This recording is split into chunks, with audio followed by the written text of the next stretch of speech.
I do like the penis jokes. It's very Blink-182-esque. That's pretty much what we are. We're like a Blink-182 cover band, but like worse. But you guys have been in music since you were teenagers, right? Yeah, we started the band in high school. The weirdest thing is, like, we are still like, it's just the three of us, and it always has been, which is heaps weird, because like every other band we tour with has like rotating members and stuff. And we've been trying to kick Andy out for like a decade, he just won't go. I was literally about to message the boys yesterday night saying I can't make it. The missus is due.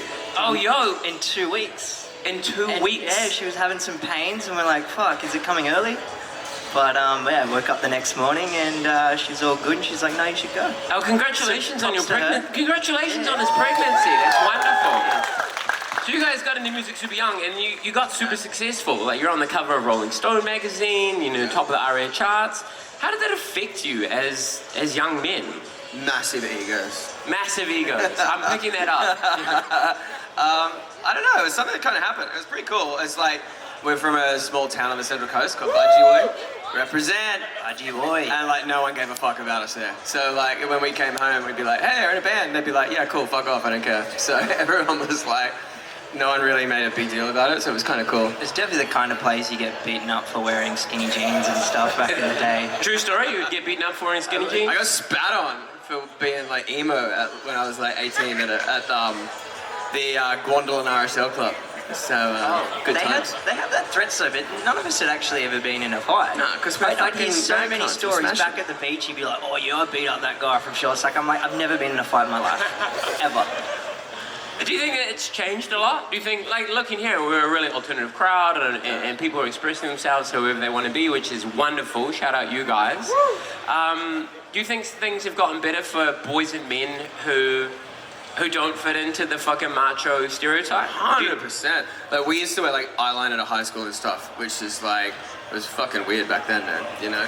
But like, the bands we liked it, we're like, yeah, it's kind of cool. I think everyone's sort of like, with the internet and stuff, that sort of culture is like, it's not as secret as it kind of was, you know what I mean? Like, I remember going to the first, not Soundwave, what was that gig that Plus 44 did? Was that the first Soundwave?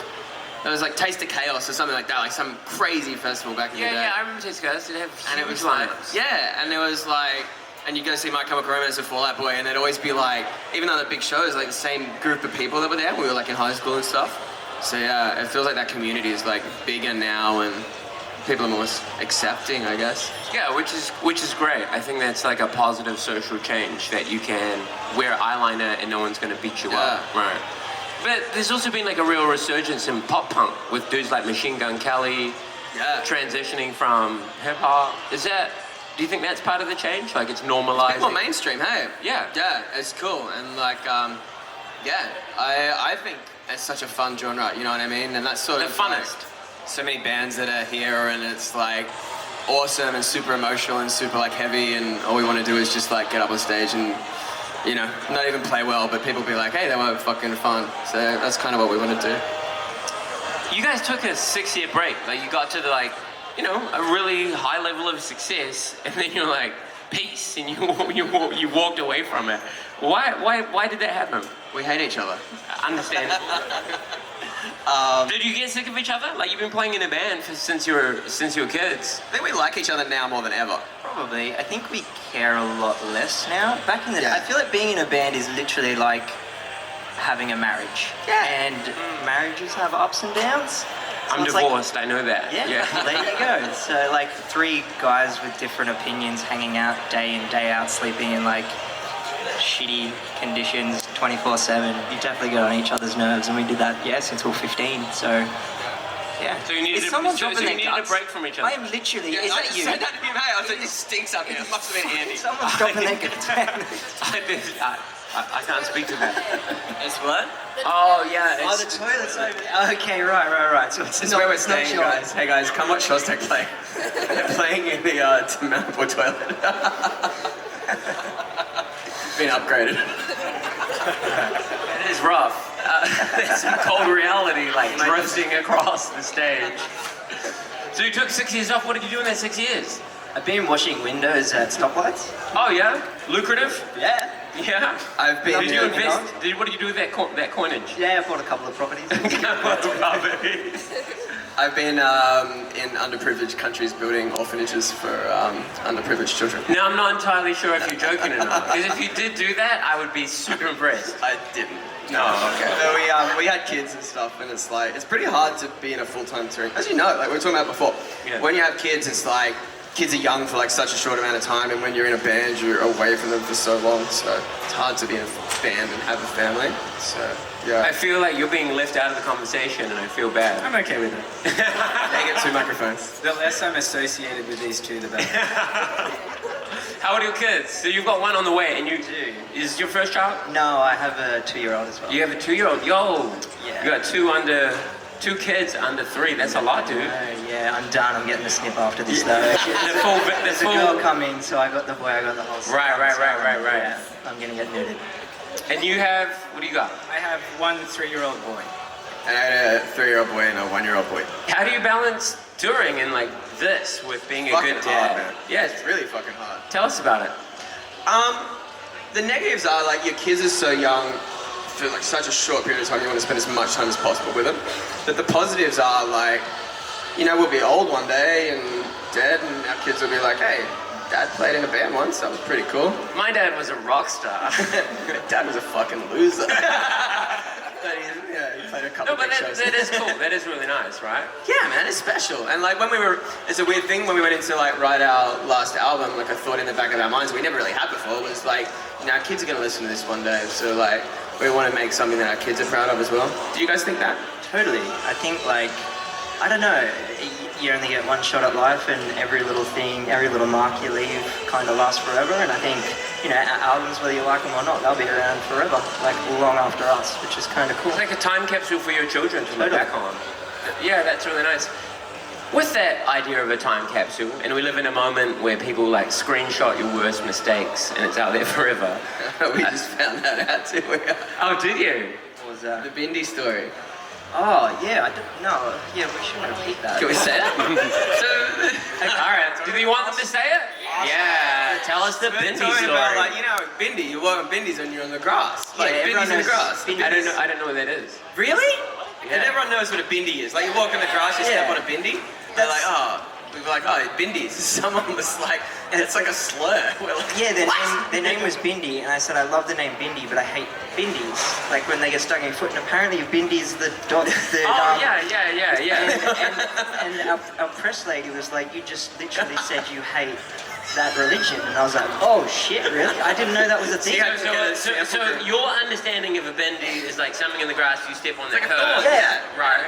And yet there's a cultural component of Hinduism where you wear a bindi. Yes. And so you And the got person from our label was from America, and she had to like ask people in the office, she was like, are these guys super racist? Or like, what's going on? yeah, right. And they're like, no, they're just Australian. Yeah, they're just pokers. It's like, okay, cool. Oh wow. So did you get smashed on the internet for that? Well, Oh, no, she brought it up with us. She brought it up, so hopefully it doesn't. No one. Someone might like chop this up now and. Oh just cut away me saying, you I hate Bindi. you guys are fully getting Joe Rogan over this shit. You're fucking cancelled, motherfuckers. Yeah, no. So she made us redo it, and apparently it's never going to get aired. Right. Okay. It was just that. I just said I hate Bindi. Yeah, that's an interesting thing where everything has got like a context which can get, your shit can get removed from. Crazy, yeah. Yeah. The question I was going to ask was that given everything's being captured of your public life, does that affect your songwriting process? Like you don't want your kids to hear certain things? No, not really. Like, majority of our songs I think are pretty fun and upbeat. Like, yeah, there's nothing really, I don't know.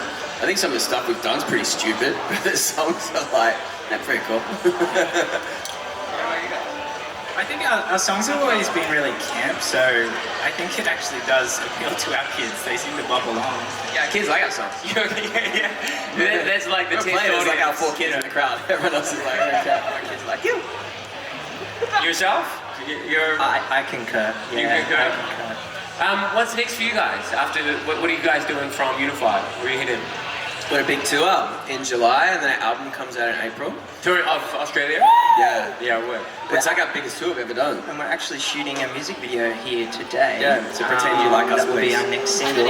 So if you want to be in our video, yeah, just stand out and go crazy at our set at 4:20. We're so nervous for this, by the way. Yeah. With your new album coming out, what have you adjusted in your sound, if anything? We had so long to work on it, so that's the biggest. It was kind of the beauty of COVID. Like, we didn't plan to do an album, we didn't plan to do anything. We were just going to do these shows and then disappear again. But yeah, the opportunity came up, and we had so long to work on it. We pretty much went into the studio and we're like, this is exactly what we want. There was only like one song that we put together in the studio. Everything else we pretty much came in there with a really clear idea of what it was.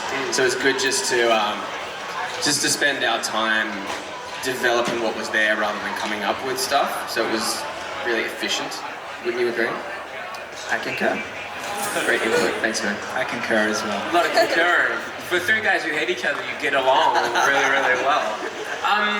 Do you miss playing for the 6 years? I know that's a basic question, but like being a musician where people recognize you and like, yo, what's up, man? Can I get a photo? And you know, you've been on magazine covers. It becomes part of your like sense of self, I suppose, like your identity. Do you feel like a grief, like a loss in that period, or at least at the start of it? For me, it was the entire opposite. You were like, fuck yes! No one knows who I am now. No, I got to a point where I was like having full anxiety attacks when I'd go into like a shopping center. I just think everyone was staring at me, but I did have like stupid haircut and I looked like a knob. So like probably a few people are staring at me just thinking, what a knob. And I don't know, it helped to, like, as soon as we went on our break, I just completely removed myself from online and everything. But then I found I lost a lot of confidence in myself. So the main reason, like, when Sean initially hit us up to do some more stuff, I was like, this might help me get some of my confidence back. Really? So this whole album writing process and becoming an active touring band again it's very much a personal growth experience, like quite intentionally. Hopefully, but I'm genuinely shitting myself, even being in front of these people. I Really? have no It feels idea fucking weird, doing man. this in front of anyone. It's like, yeah. We would not have agreed What to have you set up? Do you mind if I ask you a kind of personal question? Shoot. What have you set up in your life, knowing that historically you've been really anxious with success? What have you set up to manage anxiety? As far as managing anxieties, I don't know, I watch a lot of tutorials online just about breathing exercises and health and doing stuff like that. And I kind of like do a lot more filming. I'm like more behind the camera, which I kind of prefer. So, but I thought, yeah, just give it a whirl and see how it goes. But so far, no, I'm really nervous about today. So I think it's going to be great. I also want to commend you for being vulnerable about being nervous in front of all of these people. What about you guys? Did you find like there's a real sort of Yeah. who am I now that I'm not in short stack? No, not really, because it's like, as soon as we like hang out again, it's so weird. It's like I don't really miss playing music or anything like that, because we're not very good. But I miss like just playing together and hanging out with your mates and doing stuff like this more than anything else. Like that's the coolest thing about it. Like when we broke up, I don't think me and you picked up a guitar for like what, 5 years? no, definitely not. I didn't even have a guitar in my house. Like I still don't have Brady has my guitar at his house. I do have an acoustic, but it's literally more as decoration because I thought it looked good in my hipster house. A good acoustic does look good in a house. Yeah. I think coming to places like this and there's so many amazing people that just support us and love what we do, it's such an easy choice to want to do this because we make a select few very happy apparently, so that's just like such a special... That one guy. This is all for you. Yeah, okay, cool. What time are you playing today? 4 something? 4:20. something. 4:20. And then you've got your hit us. When is your album release tour coming out? The 8th of April, and you can buy it at all reputable record stores or on 2400.net. All right. Is that right? That sounded right. Let's roll. Hey, it's been a real pleasure talking with you guys. I hope you have a great show today, and I look forward to seeing you. Thanks, man. This was fun. All Thank right. you so much. Love you!